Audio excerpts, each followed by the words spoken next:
Welcome to The Backstory. I'm Robert. Today I'm joined by Charles Mully. You're the founder of Mully's Children's Family, and you're an entrepreneur, you're a philanthropist, and you've come a very long way to be with us this morning. Thank you for joining us. Thank you for having me here. We are so thrilled to have you here.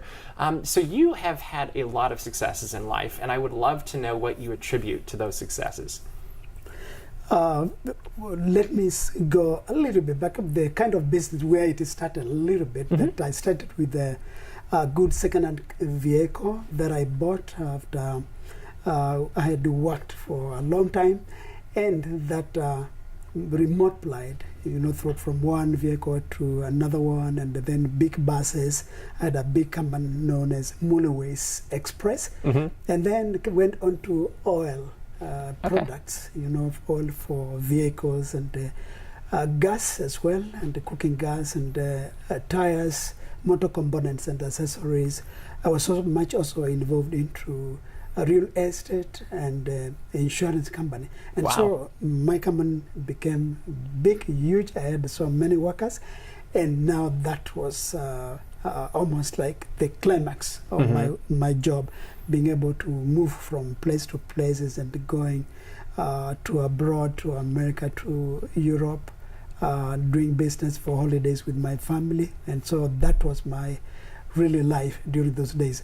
But as I also continued to do that, I was reminded one day when I got my car got stolen in city of Nairobi, and this was stolen by street boys. After that, during the 1986, that time, I could not really work peacefully, because it reminded me of my time when I was young.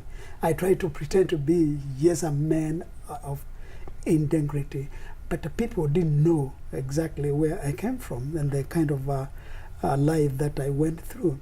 And therefore, when my car was stolen by the street boys, these street boys wanted me to give them money, of which I never gave them.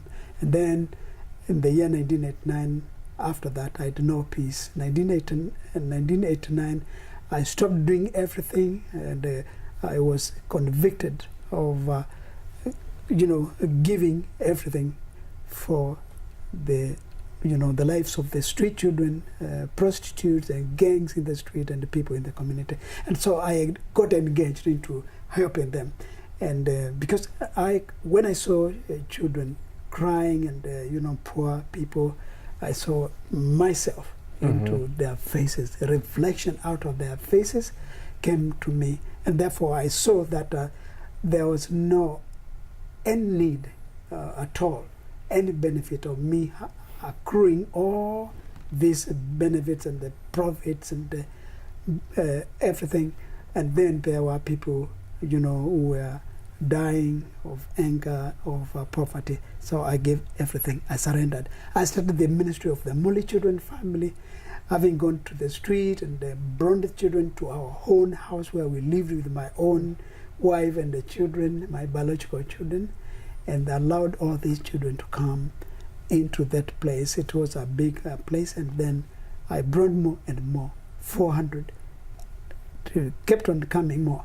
And then I moved from that place to another dry areas, which is about 455 kilometers away from the city of Eldoret to Ndalani, MCF Ndalani, where I came up. It was very dry. There were no water. I had to think what to do to get water.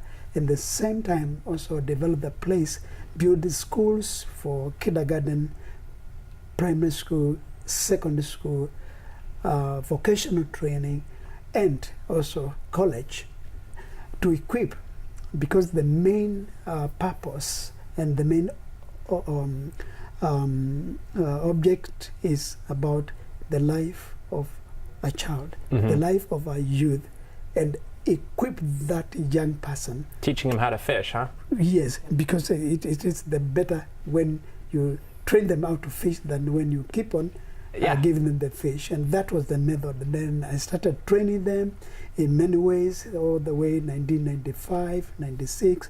And over the last 28 years now, I've been able to reach out to over 12,000 children who have been Wow. brought up in Mully Children Family on daily basis, giving them food, shelter, then food, and then Education as well, health sounds and like. education to up to a degree level or university. That's amazing. And now, at the moment, we have also 3,256 children. Wow. All of them now on daily basis. Wow. They don't pay anything, but we provide for free. And therefore, God has been doing great things. And because I have come to realize that the greatest of all, because I had the faith to follow Jesus, I had the faith, very strong faith, to be able to know that He will never leave me alone. And therefore, when I gave everything, I knew for sure the Lord would not forsake me. He would really continue to help me meet the needs, because it was not about me, it was about them. When you talk and when you help the poor, it means that you are touching the heart of God, and that's what we are made for. Yeah. The purpose of us living in this world. So you've helped thousands of kids through the years. Are there any stories that pop out as like, this kid I helped with this, or this kid life was changed because of something that happened with your family? Does any kid pop out in your head that you could tell us about? Let me say that there are so many. And indeed, before I respond to your question, is that most of them, many of them, they have become doctors and Cool. lawyers, engineers, teachers, pastors. Wow. And also social workers, as well as community development workers as well. And therefore, I can take one of them. One girl known as Elizabeth. Elizabeth was abandoned when she was only 4 years. Wow. And by that time, her father, her mother had died. And then she was left. She had no brother, she had no sister, nothing. And therefore, as I was also going around, because I also go to children's juvenile places and to see some of these children who have got genuine cases, that I can take them and rehabilitate them for until they become mature adults up to 22, 23 years. And therefore, I met Elizabeth. Elizabeth looked really very sad about herself, and she was very weak. And I asked the prison warder, may you give me the file of this child? And then I went through, and then I found all this story that her father died, mother died, and then she was taken to juvenile. She was found in the street. And then the juvenile, it's a hopeful, where they lack food, they lack clothing, and many things. And so I was given that through the court of law. Elizabeth went through the program, and at the age of about 12 years, she wanted to commit suicide. She felt like she wanted to see her mother, biological mother. She wanted to see her father. But we discovered that problem, and then we prayed for her. We showed her love, concern. She went up to grade 8. She went to grade 12. She passed very well. And then I took her to university. She finished her university, and now she has got a Bachelor of Science in Medicine and Nursing. And now she's working. She's supporting herself. The other day, about a month ago, she said that she would like to get married, and she brought a man whom I saw as a young, good person, and then I approved of their, of their marriage. Yeah. And so they'll be getting married, and there are so many. And so when I see all this, I get really so excited about all these children, how God is nurturing them, and the fact that our main objective is to see that a child, a boy, a girl, and the youth, those who are marginalized, that they are able to live to their expectation and empower them to become self-reliant, so that we can change the world. Through the Mully Children family, this is what I believe. These young people, many of them who have become now useful as members in our society, in Africa, in Kenya as well, is that they will become great men and women, They will be the senators, they will be the governors in the future, great business people, doctors, and I can see that in also the president. Within the next 20 years, That's awesome. the president will come through Mully Children's Family. Why? It is because we teach them the word of God. The fear of the Lord is the beginning of wisdom. And therefore, when we do that and train this kid as the way they should go, even when they grow, they will never, ever forget about it. That's amazing. So you have a movie coming out, and so you've been traveling around the United States, and we got to chat a little bit about that before the interview. I'm taking it you like to travel. Where, if you could go anywhere in the world, would you like to travel to, and why?